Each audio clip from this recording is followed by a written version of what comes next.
دیا. بے شک اسرائیل کے ناجائز وجود کو کیوں کر کوئی غیرت مند مسلم ممالک جو ہے وہ اسے تسلیم کرے، اس حوالے سے ہم مزید گفتگو کریں گے.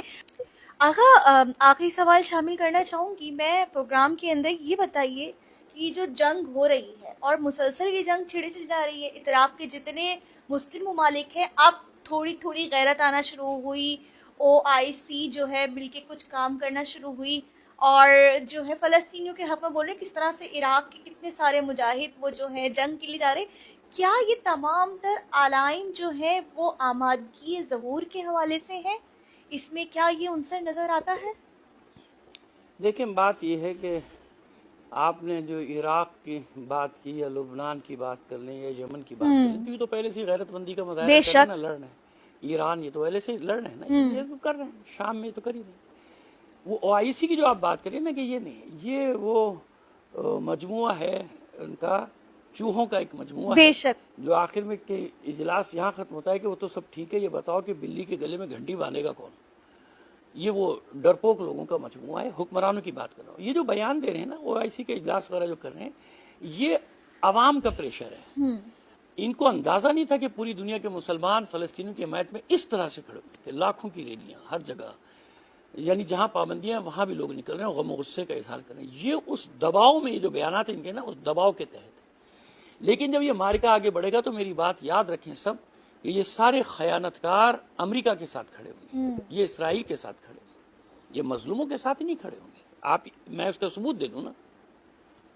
شام کو تباہ کرنے کے لیے سب ایک ساتھ ہو گئے، عراق کو تباہ کرنے کے لیے ایک ساتھ ہو گئے، یمن کو تباہ کرنے کے لیے ایک ساتھ ہو گئے، لبنان کو تباہ کرنے کے لیے ایک ساتھ ہو گئے. کہاں سے گئے تھے مجاہدین؟ امریکہ پیچھے تھا، اسرائیل پیچھے تھا. لڑنے والے کون تھے؟ وہ جو جہادی گروہ بنائے گئے تھے، داعش، بوکو حرام اور شباب، جنہوں نے شمالی افریقہ میں اور خود افریقہ کے کچھ ممالک میں تباہی مچا رکھی ہے، اب تک تباہی مچائی ہوئی. شام میں موجود ہے نا وہ سارے فرنٹ، جہادی فرنٹ جن کو بھیجا گیا تھا. صرف منہ پیچھے کر کے تو لڑنا ہے اسرائیل سے. تو وہ اسلامی جہاد کہاں گیا؟ وہ جو لشکر بنائے گئے تھے 40 42 50 ملکوں کے، ان کے سالار مقرر کہاں گئے وہ سب؟ بس یہ سب سامراج کے اشارے پہ ہو رہا.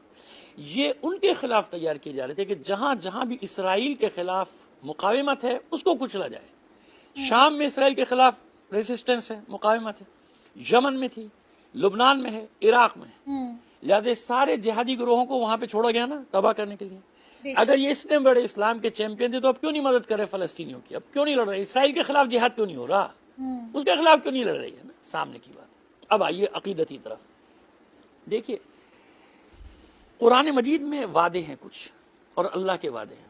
کسی مولوی کے وعدے نہیں ہے، نہ کسی سیاستدان کے وعدے ہیں، اللہ کے وعدے. اور جس کو اللہ کے وعدوں پر یقین ہے وہ ان حالات میں مایوس تھوڑی ہوتا، وہ مطمئن رہتا ہے کہ یقیناً کچھ ہونے والا ہے. مثلا ایک دو مثالیں دے دیتے ہیں. سورہ نور میں جیسے قرآن میں وعد اللہ الذین آمنوا منکم وعملوا الصالحات لیستخلفنہم فی الارض کما استخلف الذین من قبلہم. بے شک، سبحان اللہ. اب اس میں دیکھیے کہ اللہ وعدہ کر رہا ہے مومنین سے کہ میرا وعدہ ہے تم سے کہ میں روئے زمین پہ ضرور بے ضرور تمہیں اپنا وارث بناؤں، جیسے میں نے پہلے والوں سے وعدہ پورا کیا تھا پچھلی امتوں سے. وَلَيُمَكِّنَنَّ لَهُمْ فِي الْأَرْضِ. اور کیسا وارث بناؤں گا؟ ایک بار وارث ہے مگر روئے زمین پہ اقتدار نہیں ہے. ہر نبی وارث ہے نا، ہر نبی وارث ہے، لیکن ہر نبی کو اقتدار تو نہیں ملا. ائمہ طاہرین سب کے سب وارث ہیں لیکن ظاہری اقتدار سب کو تو نہیں ملا نا. بے شک. یہاں یہ وعدہ ہو رہا ہے کہ روئے زمین پہ تمہیں اقتدار دوں گا. بے شک. یعنی وارث تو ہو، اقتدار دوں گا. وَيُبَدِّلَنَّهُم مِّن بَعْدِ خَوْفِهِمْ أَمْنًا. یہ اتنی بڑی آج کے دور میں مسلمانوں کو، مومنین کو بشارت دے رہا ہے قرآن مجید کہ جس خوف میں تم زندگی کر رہے ہوگے اس خوف کو امن سے بدل دوں گا. یعنی اس کا ویسے ہی ترجمہ پڑے نا انسان تو سامنے اس کو اپنی کیفیت نظر آ جائے گی کہ آج کے حالات میں جو مومنین اور مسلمین رہ رہے ہیں یہ بالکل اس کی عکاسی کر رہے ہیں. یہ کئی مقامات پر اللہ کے وعدے، سورہ توبہ میں، سورہ صف میں، سورہ قصص میں. کیونکہ ظاہر ہے آپ کا پروگرام محدود وقت کا ہوتا ہے، سب آیات میرے ذہن میں حوالے نہیں دینا چاہتا. وہ سارے حوالے اللہ کا وعدہ ہے. بس یاد رکھیں قرآن مجید میں سب سے زیادہ جس معرکے کا ذکر ہے نا، سب سے زیادہ وہ ہے موسیٰ و فرعون. جناب موسیٰ یقیناً سب سے زیادہ جس قوم کا ذکر ہے وہ ہے بنی اسرائیل. بے شک. پورے قرآن میں سب سے زیادہ بنی اسرائیل کا ذکر ہے اور جناب موسیٰ و فرعون مارکے کا ذکر ہے نا. کیوں؟ کیونکہ اس وقت ایسے ہی تھا. اس وقت کے مومن تو بنی اسرائیل تھے نا، جو فرعونوں کی چکی میں پس رہے تھے، فرائنہ مصر، اس لیے میں کہہ ایک آدمی فرعون، ان کو ہر بادشاہ کا نام لقب جو تھا وہ فرعون ہوتا تھا، فرائنہ مصر۔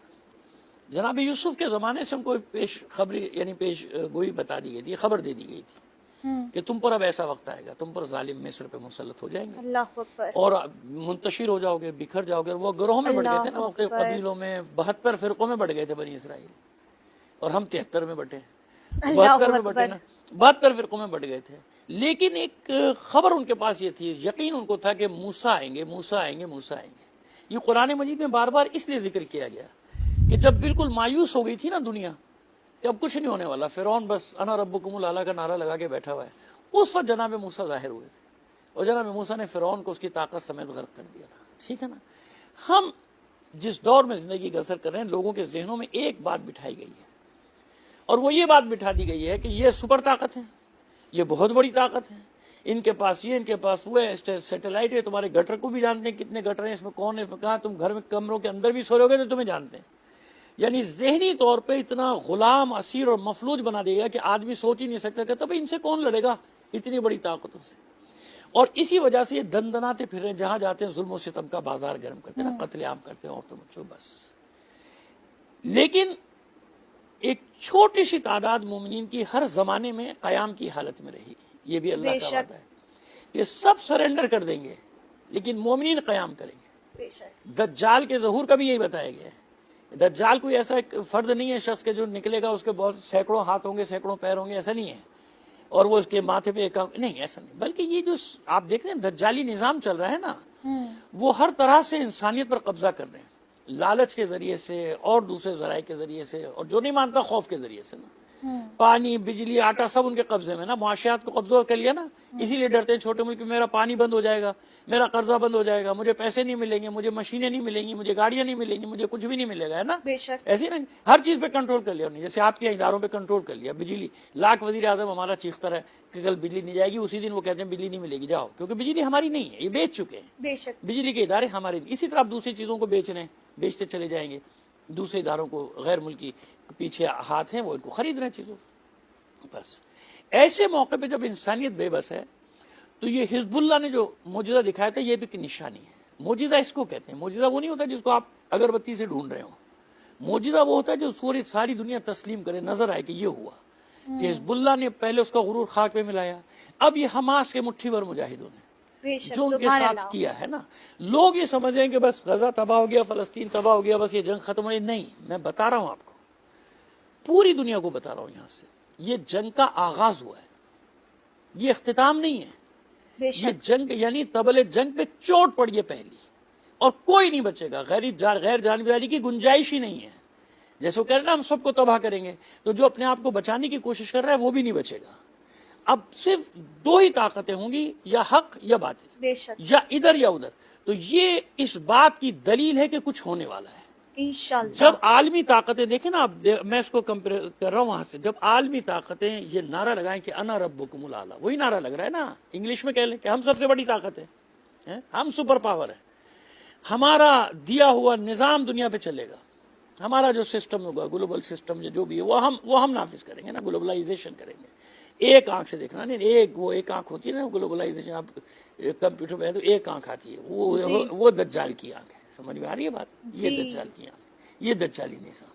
تو یہ جب یہ یہاں تک بات پہنچ جائے تو اس کا مطلب یہ ہوا کہ بس اب غیب سے بھی کچھ ظاہر ہونے والا ہے، لیکن غیب سے ظاہر ہونے کے انتظار کے علامت کیا ہے کہ گھر بیٹھ کے انتظار تھوڑی کرنا ہے، جو اپنی جگہ پر ہے اپنی استطاعت کے مطابق جد و جہد کرے، بے شک، تاکہ جب وہ آخری معرکہ شروع ہو تو اس میں شامل ہو سکے، بے شک۔ تو یہ جو مجاہدین دنیا بھر میں تیار ہو رہے ہیں، فکری طور پہ، ذہنی طور پہ، جسمانی طور پہ، مادی طور پہ، اور اپنی خواہشات کا اظہار کر رہے ہیں کہ ہم وہاں جائیں، یہ اس بات کی دلیل ہے کہ نہیں، نہ اسلام ختم ہوا، نہ مسلمانوں کی غیرت ختم ہوئی، یقیناً، بس اس آخری معرکے کی طرف بڑھ رہے ہیں۔ اور یاد رکھیں اس طرح کے معرکوں میں شروع میں ہزیمت اٹھانی پڑتی، کیونکہ جتنی دیر کرتا ہے نا آدمی ظالم سے مقابلہ کرنے میں، اتنا ہی اس کو امتحانات بھی زیادہ دینے پڑتے، کیونکہ اتنا عرصہ عالم اسلام خاموش رہا، لہذا قربانیاں بھی شدید ہیں، قربانی۔ اب یہ مظلوم مرد، عورتیں، بچے جو مارے جا رہے ہیں، یہ آہیں بیکار جا رہی ہے کیا؟